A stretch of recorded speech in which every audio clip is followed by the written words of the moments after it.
Detalyadong gabay sa pagluluto ng giniling na baboy na may sitaw. Panimula at paghahanda. Ngayon ay sabay nating ihahanda at lulutuin ang masarap na giniling na baboy na may kasamang sitaw.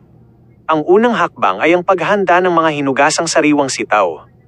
Pagkatapos ay hiwain ang mga ito sa pantay-pantay at manipis na mga strip o piraso. Pagluluto ng sitaw. Painitin ng mabuti ang kawali at ilagay ang mga hiwa ng sitaw. Maglagay ng kaunting pakurot ng asin upang mapanatili ang kulay at lumabas ang linamnam nito.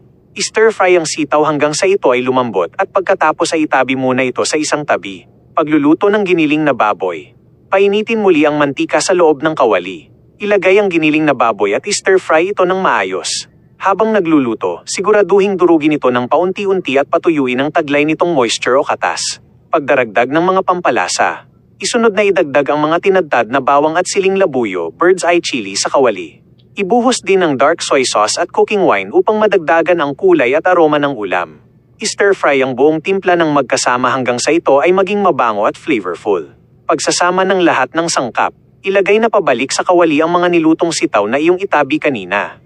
Magdagdag ng 1 kutsara ng light soy sauce upang lalong lumitaw ang malinamnam na lasa. I-stir-fry ito sa mataas na apoy hanggang sa ang lahat ng sangkap ay maging magkakaugnay, puspos ng lasa at malinamnam.